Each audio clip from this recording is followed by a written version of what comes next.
கர்த்தரை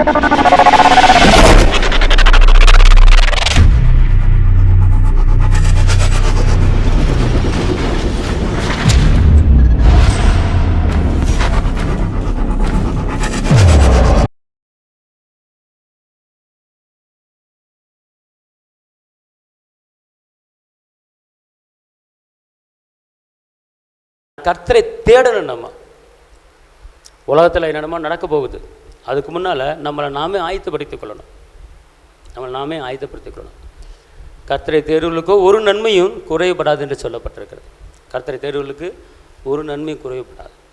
நம்ம கர்த்தரை தேடும்போது நம்மளுக்கு ஒரு பாதுகாப்பு வந்துடும். ஒரு வசனத்தை வாசிங்க, செப்பனியா 2:3.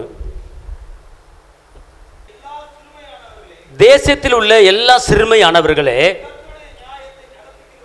கர்த்தருடைய நியாயத்தை நடப்பிக்கிறவர்களே, அவரை தேடுங்கள், நீதியை தேடுங்கள், மனத்தாழ்மையை தேடுங்கள். அப்பொழுது ஒரு வேளை கர்த்தருடைய கோபம் என்கிற ஒரு நாள் வரப்போகிறது, கர்த்தருடைய தீர்ப்பு என்கிற ஒரு நாள் வரப்போகிறது. அந்த நாளிலே நீங்கள் மறைக்கப்படுவீர்கள், அந்த நாளிலே நீங்கள் காப்பாற்றப்படுவீர்கள். அதுக்கு தான் கர்த்தரை தேடுவது. அதாவது ஒரு வசனம் சங்கீதம் 9:17 சொல்லப்பட்டிருக்கு. சங்கீதம் 9:17 வாசிங்க. சங்கீதம் 9:17.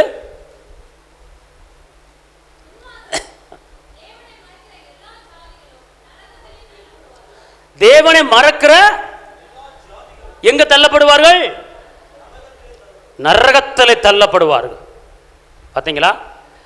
தேவனை மறந்து நாம் வாழ்ந்தால், தேவன் செய்த அற்புதங்களையும் தேவன் செய்த அதிசயங்களையும் நம்ம வாழ்க்கையில் செய்த ஒவ்வொரு காரியத்தையும் மறந்துட்டு நம்ம வாழ்க்கையை நடத்தணும்னு வச்சுக்கொள்ளுங்க. கடைசியில் அவர் என்ன சொல்றாருன்னா, நரகத்திலே தள்ளப்படுவீர்கள்.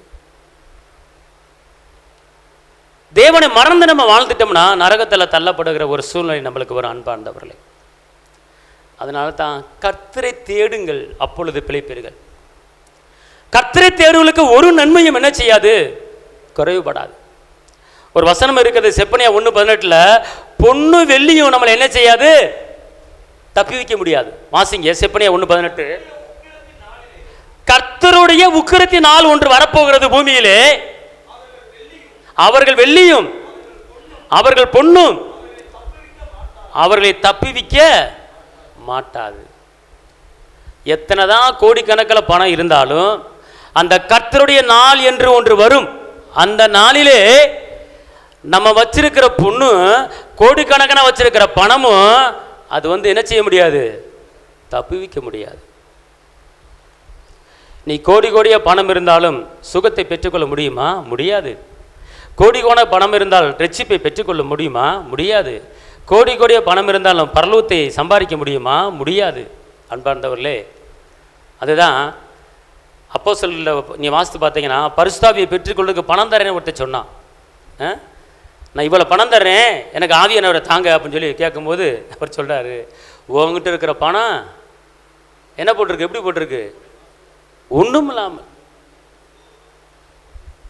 பணத்தை கொடுத்து ஆவியானவரை, பணத்தை கொடுத்து இயேசுவானவரை, பணத்தை கொடுத்து சுகத்தை, பணத்தை கொடுத்து மேன்மையை, பணத்தை கொடுத்து பரலோகத்தை நம்ம என்ன செய்ய முடியாது? பெற்றுக்கொள்ள முடியாது. உள்ளத்தில் தெய்வத்தை இயேசுவை சொந்த இரட்சகராய் ஏற்றுக்கொண்டு அவர் சமூகத்தை நித்தமும் நாடும்போது பார்த்து கொள்ளுங்க, நம்மளுக்கு பரலோகம் ஆயத்தமாக இருக்கிறது. இந்த காலம் ஒரு விழித்திருக்கிற ஒரு காலம், இது தூங்குகிற ஒரு காலம் அல்ல. உலகத்தில் நடக்கக்கூடாத காரியங்கள் சம்பவிக்க போகிறது. அழிவுகள் ஆரம்பமாகிவிட்டன. பொல்லாங்கன் துர்ச்செய்தியை பரப்பி தன் இஷ்டத்துக்கு தன் வேலையை செய்ய ஆயத்தமாக இருக்கிறான். ஆனால் தேவனுடைய பிள்ளைகளுக்கு பாதுகாப்பு கொடுக்கும்படி, தேவனுடைய பிள்ளைகளுக்கு சுகத்தை கொடுக்கும்படி, தேவனுடைய பிள்ளைகளுக்கு பலனை கொடுக்கும்படி கர்த்தர் நம்மளை மூடி, கண்மலை வெடிப்பிலே மூடி நம்மளை பாதுகாத்து கரம் பிடித்திருக்கிறார். அதுக்கு தான் கர்த்தரை நீங்கள் தேட வேண்டும் என்று சொல்லப்பட்டிருக்கிறது. கர்த்தரை தேர்வுகளுக்கு ஒரு நன்மை என்ன செய்யாது? குறைவுபடாது. கர்த்தரை நான் மறந்து விட்டால், கர்த்தரை நான் தேடாமல் இருந்து விட்டால், அன்பார்ந்தவர்களே, நம்மளோட வாழ்க்கையில் பல போராட்டங்களை சந்திக்க வேண்டியது இருக்கும். நமக்கு ஒரு யுத்தம் இருக்கிறது. நம்முடைய ஆவிக்கும் மாமிசத்தின் ஆவிக்கு யுத்தம் இருக்கிறது. ஆனால் அதில் போராடி நம்ம ஜெயித்து தான் மேலே வரணும் பார்த்துக்கொள்ளுங்க. ஒரு வசனத்தை எடுத்துக்கொள்ளுங்க. கலாத்தியர் 5:17. கலாத்தியர் 5:17. மாமிசம் ஆவிக்கு விரோதமாகவும் ஆவி மாம்சத்துக்கு விரோதமாகவும் இச்சிக்கிறது.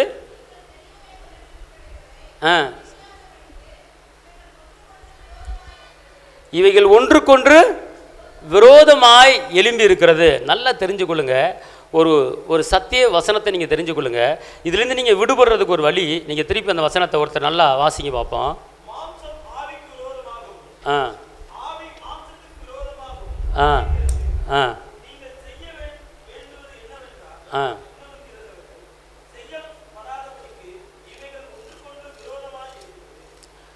ஒன்றுக்கொன்று விரோதமாக இருக்கிறது. இப்போ நமக்குள்ள ஒரு தேவ ஆவி இருந்து கொண்டு கிரியை செய்து கொண்டு இருக்கிறார். ஜெபி, துதி, ஆராதி, பைபிள் படி, கர்த்தரை தேடு, ஞாயிற்றுக்கிழமை சர்ச்சுக்கு போ, கர்த்தரை கொடுக்க வேண்டிய காரியத்தில் கொடு, எல்லாவற்றையும் பரிசுத்த ஆவியை வெளிப்படுத்தி கொண்டிருக்கிறார். ஆனால் மாமிசத்தினுடைய ஆவி ஒன்று கிரியை செய்து கொண்டு இருக்கிறது. அந்த மாமிசனுடைய ஆவி நாம் செய்ய முடியாத காரியத்தை, அதாவது இப்போனா நம்ம தேவனுக்கு விரோதமாய் செய்யக்கூடிய காரியத்தை அந்த மாமிசம் என்ன செய்யுது? செய் தூண்டு விட்டு கொண்டு இருக்கிறது. அதான் மாமிசத்துக்கும் தேவ ஆவிக்கும் ஒரு யுத்தம் நடந்து கொண்டு இருக்கிறது. அப்போ இதிலிருந்து நம்ம விடுபட வேண்டும். நல்லா தெரிஞ்சுக்கொள்ளுங்க. தேவ ஆவி நமக்குள்ளே எழும்பி கொண்டு இருக்கிறது, அதோடு மாமிசத்தின் ஆவி எழும்பி கொண்டு இருக்கிறது.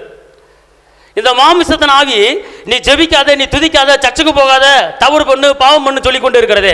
ஆனா தேவ ஆவியோ ஜெபி, தேவனை துதி, தேவனை ஆராதி, வேதத்தை படி அப்படின்னு சொல்லி கொண்டு இருக்கிறது. ஆனா இந்த மாமிசத்தை கிரியைகள் அழிக்கப்பட வேண்டும். மாமிசத்தின் கிரியைகள் அழிக்கப்பட வேண்டும். இந்த மாமிசத்தின் கிரியைகள் அழித்தால்தான் தேவனுடைய ஆவி நமக்குள்ள என்ன செய்யும்? எழும்பி அந்த மாமிச கிரியை என்னன்னு கேட்டீங்கன்னா வாசித்து பாருங்க. கலாத்தியர்ல 5:17 திருப்பி கீழே வாசிங்க.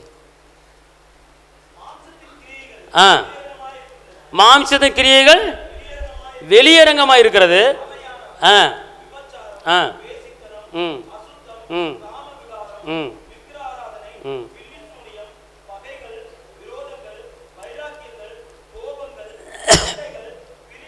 பொறாமை,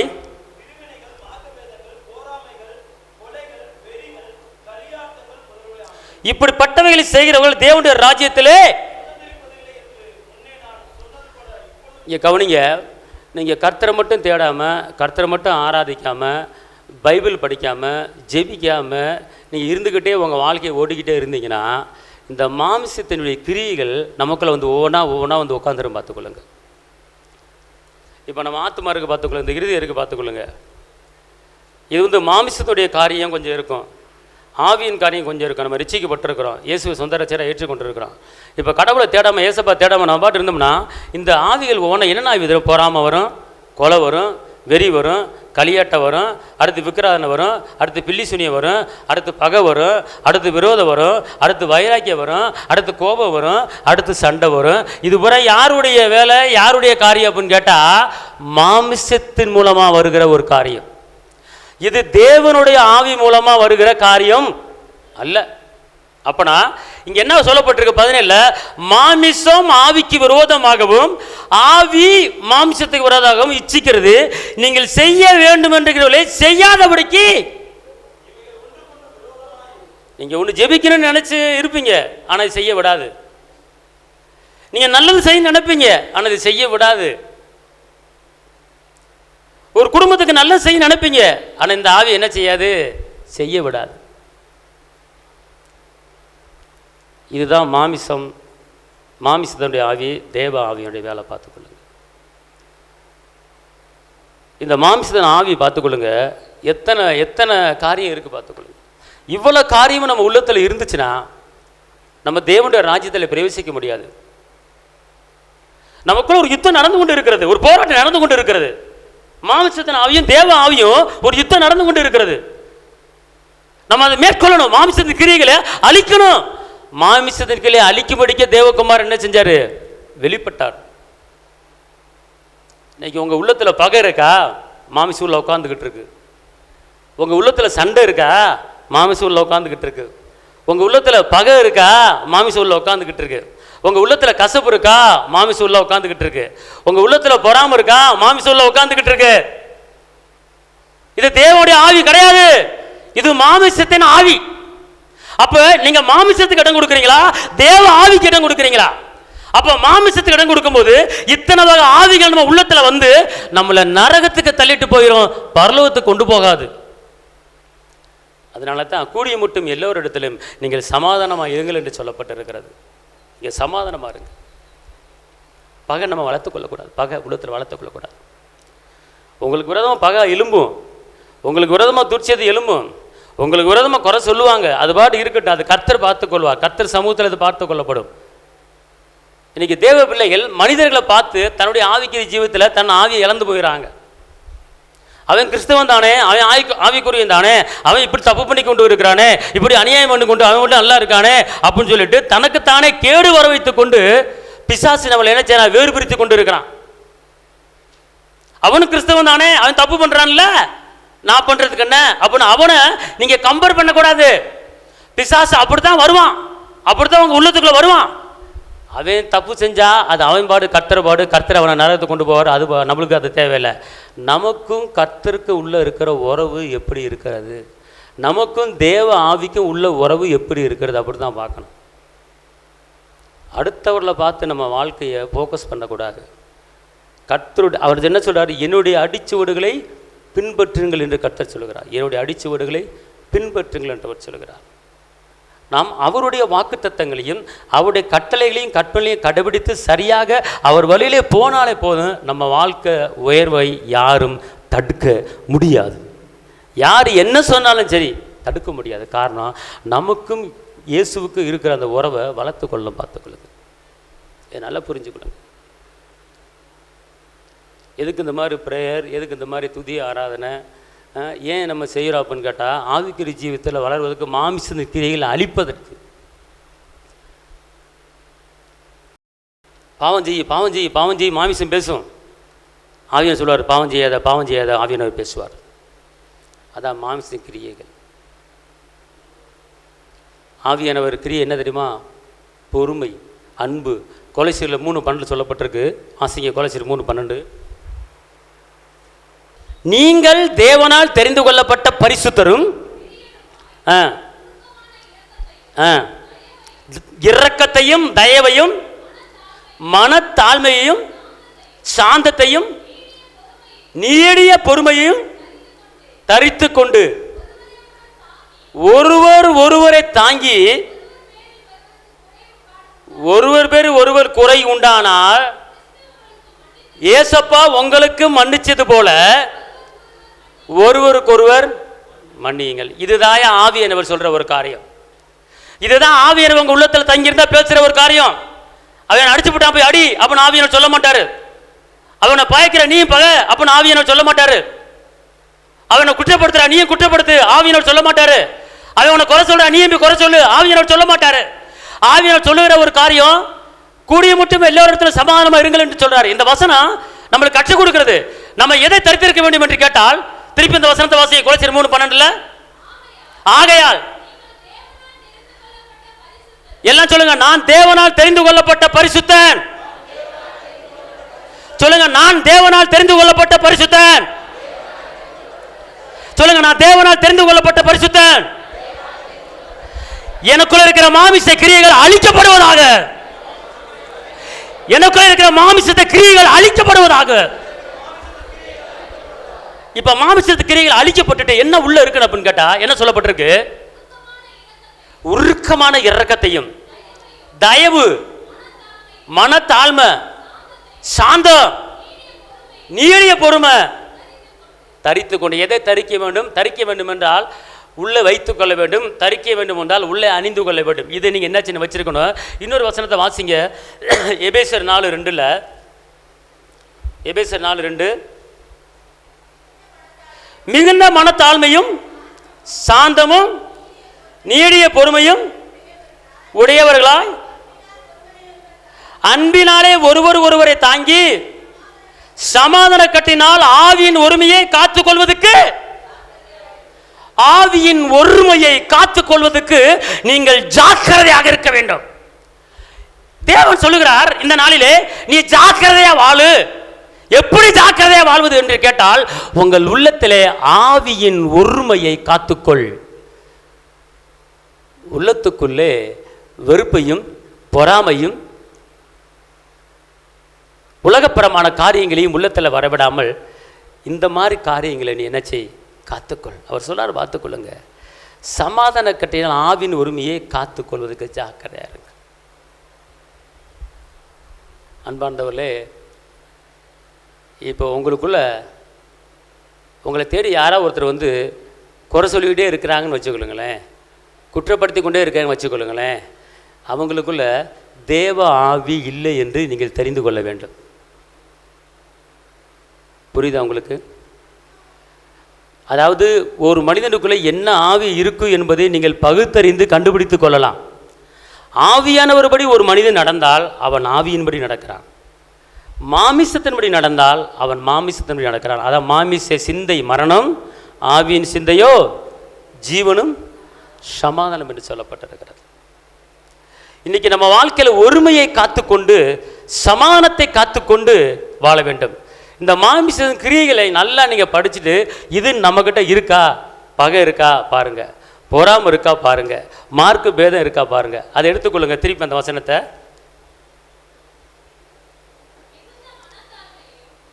இல்லை, மாமிச கிரியைகளை வாசிங்க. மாமிசத்தின் கிரியை ஆ ஆ ஆ ஆ ஆ ஆ ஆ ஆ ம் ஆ ஆ ஆ ஆ ஆ ஆ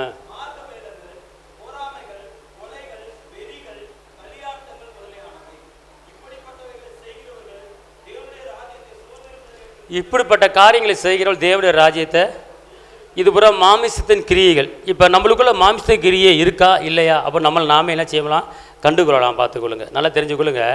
வைராக்கியங்கள் நம்மக்கிட்ட இருந்தால் மாமிச கிரியை இருக்குன்னு அர்த்தம். அடுத்து கோபங்கள் உங்ககிட்ட இருந்துச்சுன்னா மாமிச கிரியைன்னு இருக்குன்னு அர்த்தம். அடுத்து சண்டை உங்களுக்குள்ள இருந்துச்சுன்னா மாமிச கிரியை இருக்குன்னு அர்த்தம். அடுத்து வைராக்கியம், பிடிவாதம், இதெல்லாம் உங்ககிட்ட இருந்துச்சுன்னா மாமிசம் உங்ககிட்ட வேலை செய்யுதுன்னு அர்த்தம். அடுத்து பார்த்துக்கொள்ளுங்க. அடுத்து பிரிவினைகள், மார்க்க பேதங்கள், நீ பெரிய ஆள் நீ சின்ன ஆள் அப்படிங்கிற மார்க்க பேதங்கள் அப்படி நம்ம சொல்லிக்கிட்டு பேசிக்கிட்டு இருந்தோம்னா நமக்குள்ளே என்ன இருக்குன்னு கேட்டிங்கன்னா மாமிசத்தின் கிரியைகள் இருக்கிறது. இந்த மாம்சத்தின் கிரிகளை வச்சுக்கொண்டு நாம் ஜெபிக்கும் போது ஏசப்பா எப்படி ஜெபத்துக்கு பதில் தருவார்? இந்த மாம்சத்தின் கிரிகளை வைத்துக்கொண்டு நாம் ஆராதிக்கும் போது எப்படி ஆவியை நமக்குள்ளே இறங்குவார்? யோசனை பண்ணி பாருங்க. இதான் ஆவிக்கும் தேவ ஆவிக்கும் மாமிசத்தின் ஆவிக்கும் போராடுற ஒரு காரியம் பார்த்துக்கொள்ளுங்க. ஆனால் தேவ ஆவி உள்ள ஒரு மனுஷன்ட்ட என்ன இருக்குன்னு கேட்டீங்கன்னா ஆவியின் கனியோ அன்பு, சமாதானம், நீடிய பொறுமை,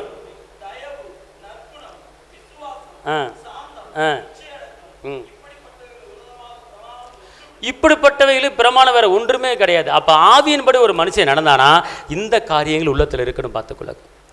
இந்த காரியங்கள் உள்ளத்தில் இருக்கும்போது நாம் ஆவியானவருடைய என்ன செய்ய நடக்கிறோம் பார்த்துக்கொள்ளுங்க. அதனால் இன்றைக்கி கர்த்தருடைய வார்த்தை என்ன சொல்லுது அப்படின்னு கேட்டால், கர்த்தரை தேடுகிற இறுதி என்ன செய்யும்? வாழும் பார்த்துக்கொள்ளும், வாழும்.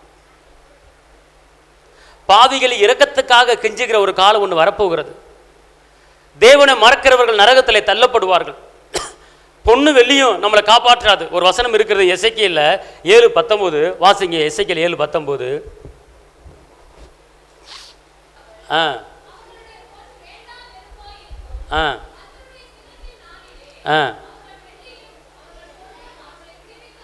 அவர் வெள்ளியும் பொண்ணும் அவரை என்ன செய்யாது? அல்லேலூயா, சத்தமா சொல்லுங்க. அல்லேலூயா, சத்தமா அல்லேலூயா. எங்க நீங்கள் எவ்வளோதான் நகை வச்சுருக்கலாம், எவ்வளோதான் பொண்ணு வச்சுருக்கலாம், எவ்வளோதான் பணம் வச்சுருக்கலாம், ஆனால் கர்த்தருடைய நாள் என்று ஒரு நாள் ஒன்று வரப்போகுது. அந்த நேரத்தில் கடவுளே என்கிட்ட இவ்வளோ பொண்ணு இருக்குது, இவ்வளோ வெள்ளி இருக்குது அப்படின்னா சரி, அது நம்மளை என்ன செய்யாது? விடுவிக்க முடியவே முடியாது. அன்பார்ந்தவர்களே, இன்றைக்கி பொண்ணுக்கும் பொருளுக்கும் உலகத்துக்கும் நம்ம காலத்தை நேரத்தை செலவு பண்ணுறோம். ஆனால் நம் காலத்தை நேரத்தை சமயத்தை செலவு பண்ணணும். யாருக்கு செலவு பண்ணணும்னு கேட்டிங்கன்னா ஏசப்பா சமூகத்தில் செலவு பண்ணணும். அதுக்காண்டி சம்பாதிக்க வேணான்னு சொல்ல வரல. 24 மணி நேரமும் சம்பாத்தியம் என்று ஓட வேண்டாம். கர்த்தருக்கு கொடுக்க வேண்டிய ஒரு நேரம். அதாவது ஒரு மனிதன் ஒரு நாளைக்கு 24 மணி நேரம் ஒரு மனிதன் 2.5 மணி நேரம் தேவ சமூகத்துக்கு இடம் கொடுத்தானா சரி, அந்த மனிதனுடைய வாழ்க்கை முன்னேற்றத்தை யாரும் தடுக்க முடியாது. ஏசப்பா 1 மணி நேரமாக ஜெபிக்க கூடாதான்னு சொல்றாரு. ஆனால் ரட்சிக்கப்பட்டவர்கள் 2.5 மணி நேரம் தினமும் எந்த சமயத்தில் அவங்க கொடுத்தாலும் சரி, அவங்க வாழ்க்கை தோற்று போன வாழ்க்கையாக இருக்காது, ஜெயமான வாழ்க்கை தான் இருக்கும். எத்தனை மணி நேரம் மனிதர்கிட்ட செலவு பண்ணுறோம், எத்தனை மணி நேரம் டிவியில் செலவு பண்ணுறோம், எத்தனை மணி நேரம் செல்லில் செலவு பண்ணுறோம், எத்தனை மணி நேரம் யூடியூப்பை பார்க்குறதுக்கு செலவு பண்ணுறோம், எத்தனை நேரம் ஃபேஸ்புக்கை பார்க்குறதுக்கு செலவு பண்ணுறோம். ஆனால் தேவ சமூகத்தில் உட்காந்து தேவன் செய்த நன்மைகளுக்கு நன்றி சொல்லி தேவ சமூகத்தில் உட்காருகிறோமா? நம்ம யோசனை பண்ணி பார்ப்போம். அவர் வல்லமைகளை நாம் தரித்து கொள்ள வேண்டும், அவர் அற்புதங்களை நாம் தரித்து கொள்ள வேண்டும், அவர் அதிசயங்களை நாம் தரித்து கொள்ள வேண்டும். கர்த்தரை தேடுகிற இருதயம் வாழ அன்பார்ந்தவர்களே. நீங்கள் நினைக்கலாம், நான் கர்த்தரை தேடிக்கிட்டு தானே இருக்கேன், எனக்கு ஏன் இந்த சோதனை, இந்த வேதனை? எனக்கு சோதனை ஒரு குறிப்பிட்ட நாள் இருந்தாலும் பரவாயில்ல, எப்போ பார்த்தாலும் சோதனை. நான் பிறந்த நாள்லேருந்து விவரம் தெரிஞ்ச நாள்லேருந்து ஒரு சோதனையோடு தானே வாழ்ந்து கொண்டு இருக்கிறேன் என்று நீங்கள் சொல்லலாம். ஆனால் சோதனை சகிக்கிற மனுஷன் பாக்கியவான், அவன் உத்தமன் என்று வேன பிற்பாடு அவனுக்கு ஒரு ஜீவ இடத்தை கொடுக்கிறார். ஒரு வசனத்தை வாசிங்க, ரோமர் 5:3-4. ரோமர் 5:3-4.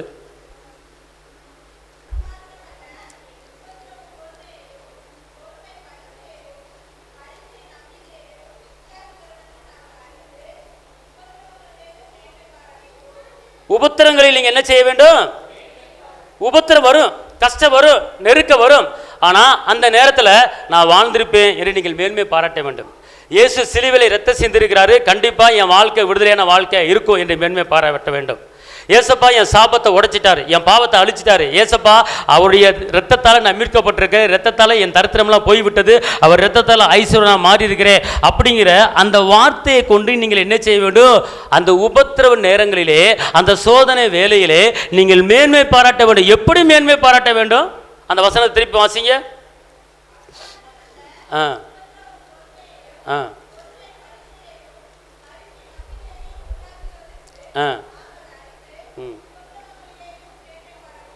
உபத்திரங்களில் நம்ம என்ன செய்ய வேண்டும்? உபத்திரங்களில் நம்ம என்ன செய்ய வேண்டும்? மேன்மை பாராட்ட வேண்டும். உபத்திரம் இல்லாத மனிதர்கள் கிடையாது, உபத்திரம் இருக்கத்தான் செய்யும் குடும்பத்தில். ஆனால் அந்த உபத்திரம் எப்போது மாறும்? அந்த உபத்திரம் தொண்டு தொட்டு இருந்து கொண்டு இருக்கிறது. ஏன் இருந்து கொண்டு இருக்கிறது? ஒரு குடும்பத்தில் ஒரு உபத்திரம் வந்தா, ஒரு குடும்பத்தில் ஒரு வேதனை வந்தா, ஒரு குடும்பத்தில் ஒரு பலவீனை வந்தா, ஒரு குடும்பத்தில் ஒரு கஷ்டம் வந்தா, ஒரு குடும்பத்தில் ஒரு சிக்கல் வந்தா, அது மாறணும், அது மாறணும். அது மாறாமல் தொன்று தொட்டு தொன்று தொட்டு தொன்று தொட்டு பின்னாடியே ஏன் வருது அப்படின்னு கேட்டா, அந்த உபத்திரத்தை குறித்து நினைக்காமல், உபத்திரம் குறித்து பேசாமல், அந்த உபத்திரத்திலிருந்து விடுதலை வாங்கி கொடுத்த என் தகப்பன் இயேசுவை நீங்கள் மேன்மை பாராட்டி பாருங்கள், அவர் செய்த அற்புதங்களை பேசி பாருங்கள். இந்த உபத்திரம் உங்களை விட்டு அது கண்டிப்பான முறையில் அது ஓடும், அது நிற்காது. உபத்திர நேரத்தில் மேன்மை பாராட்டுங்கள், மேன்மை பாராட்டுங்கள். அவர் நல்லவர், அவர் வல்லவர், அவர் கிருபை என்றும் உள்ளது. அவர் நல்லவர், அவர் வல்லவர், அவர் கிருபை என்றும் உள்ளது. அவர் கிருபை என்றும் உள்ளது, அவர் கிருபை என்றும் உள்ள அப்படி என்று சொல்லி நீங்கள் மேன்மை பாராட்டுங்கள். கர்த்தரை குறித்து மேன்மை பாராட்டுங்களா? ஐயோ இந்த விளைவனை வந்துருச்சு, இந்த போராட்டம் வந்துருச்சு, இந்த கஷ்டம் வந்துருச்சு, இந்த நெருக்கம் வந்துருச்சு, ஏன் இப்படிப்பட்ட உபத்திரம், ஏன் எனக்கு தேவனை இப்படி செஞ்சுக்கிட்டு இருக்கீங்க அப்படின்னு சொல்லாமல், அந்த உபத்திரத்தை பார்க்காமல், அந்த உபத்திரத்தின் குகையில நின்று கொண்டு இயேசு நல்லவர், இயேசு வல்லவர், என்றென்றும் மாறாதவர், அவர் என்றென்றும் மாறாதவர். இயேசு நல்லவர், இயேசு வல்லவர், என்றென்றும் மாறாதவர், அவர் என்றென்றும் மாறாதவர். குருடரின் கண்களை திறப்பவர், அவர் நல்லவர் வல்லவரே. செவிடரின் செவிகளை திறப்பவர், அவர் நல்லவர் நல்லவரே. அவர் நல்லவர், சர்வ வல்லவர், அவர் கிருபை என்றும் உள்ளது. அவர் நல்லவர், சர்வ வல்லவர், அவர் கிருபை என்றும் உள்ளது. 4 நாள் ஆசரை உயிர்த்தவர், அவர் நல்லவர் வல்லவரே. 4 நாள் லாசரு உயிர்ப்பவர், அவர் நல்லவர் வல்லவரே, அவர் நல்லவர் சர்வ வல்லவர், அவர் கிருபை என்றும் உள்ளது, அவர் நல்லவர் சர்வ வல்லவர், அவர் கிருபை என்றும் உள்ளது. 12 வயது சிறுமியை உயிர்ப்பவர், அவர் நல்லவர் நல்லவரே, 12 வயது சிறுமியை உயிர்ப்பவர், அவர் நல்லவர் வல்லவரே, அவர் நல்லவர் சர்வ வல்லவர், அவர் கிருபை என்றும் உள்ளது. பலவீன என்கிற உபத்திரவம் உங்க குடும்பத்தில் வந்துச்சுன்னா, பலவீன என்கிற பாடு உங்க குடும்பத்தில் வந்துச்சுன்னா, அடிக்கடி ஆஸ்பத்திரி செலவு பண்ணுகிற ஒரு சூழ்நிலை, ஒரு உபத்திரம் உங்களுக்கு வந்துச்சுன்னா, அந்த உபத்திரத்து நேரத்தில் கர்த்தர் சொல்லுகிறார், நீ மேன்மை பாராட்டு. அப்படி என்றால் அந்த உபத்திர நேரத்தில் சுகம் பெலன் எனக்குள்ளே பாய்ந்து செல்லுதே, வல்லமை நதியாய் பரவி பாயுதே, சுகம் பெலன் எனக்குள்ளே பாய்ந்து செல்லுதே, வல்லமை நதியாய் பரவி பாயுதே, இரத்த குழாய்கள் கண்கள் செவிவாய் தமனி எங்கும் பாய்கின்றது, இரத்த குழாய்கள் கண்கள் செவிவாய் தமனி எங்கும் பாய்கின்றது, உங்க வல்லமையால் சுகமானே, உங்க தழும்புகள் சுகமானே, உங்க வார்த்தையால் சுகமானே, உங்க தயவினா சுகமானே, சுகம் பெலன் எனக்குள்ளே பாய்ந்து செல்லுதே, வல்லமை நதியாய் பரவி பாயுதே. இதுதான் மேன்மை பாராட்டுவது. ஒரு பலவீனத்தின் மத்தியிலே ஒரு குடும்பத்தில் ஒரு பலவீனத்தோடு கஷ்டப்பட்டு கொண்டு நெருக்கப்பட்டு கொண்டு லட்சக்கணக்கான பணத்தை செலவு பண்ணி கொண்டு ஒரு மெடிக்கலுக்கு செலவு பண்ணி கொண்டு இருக்கும்போது, ஐயோ நான் இயேசுவை ஏற்றுக்கொண்டு விட்டேனே, எனக்கு ஏன் இந்த பலவீனம் என்கிற அந்த உபத்திரவம் என்று நீங்கள் நினைத்தால், சிந்தித்தால், அந்த பலவீன நேரத்தில் இப்படிப்பட்ட காரியங்களை சொல்லி நீங்கள் மேன்மை பாராட்டி பாருங்கள். அந்த உபத்திரவம் உங்களை விட்டு ஓடுவதை பார்க்க. ஒருவேளை நீங்கள் தரித்திரத்தில் பண பிரச்சனையில் நீங்கள் இருக்கலாம், கடன் பிரச்சனை கழுத்துப்படி வந்துருச்சு, சமாளிக்க முடியல, எப்படி சமாளிப்பது என்று தெரியவில்லை, ஐயோ என்று கதறுகிற ஒரு சூழ்நிலையில் நீங்கள் இருக்கலாம். கர்த்தர் சொல்றார், உபத்திரத்து நேரத்தில் உன் குடும்பத்தில் உபத்திரம் வந்துருச்சா, அந்த உபத்திர நேரத்தில் நீ சும்மா இருக்காத, அந்த உபத்திரத்தை பார்க்காத, மாறாக நீ மேன்மை பாராட்டு.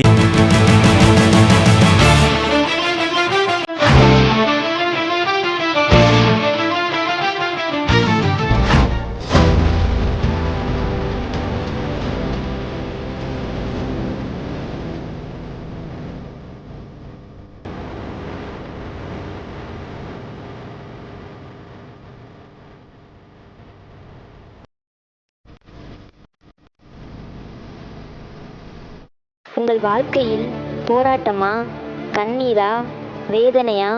இயேசு உங்களுக்கு அற்புதம் செய்வார். எங்களோடு இணைந்து கர்த்தரை ஆராதிக்க உங்களை அன்புடன் அழைக்கிறோம். எங்கள் முகவரி: போதகர் சி. ஜீவா, திரியேக தேவ எழுப்புதல் ஆலயம், RS Nagar, Allampatti, Virudhunagar. Cell number 9443313673. Email address jiva.boj@gmail.com. ஞாயிறு ஆராதனையின் நேரம் காலை 8:30 மணி முதல் 10:30 மணி வரை. செவ்வாய்க்கிழமை மன்றாட்டின் ஆராதனை மாலை 6:30 மணி முதல் 8 மணி வரை. வெள்ளிக்கிழமை உபவாச கூட்டம் காலை 10 மணி முதல் 12 மணி வரை. மாதத்தின் 1ஆம் தேதி வாக்குத்தத்த ஆராதனை காலை 5 மணி முதல் 7 மணி வரை. கர்த்தர் உங்களை ஆசீர்வதிப்பாராக.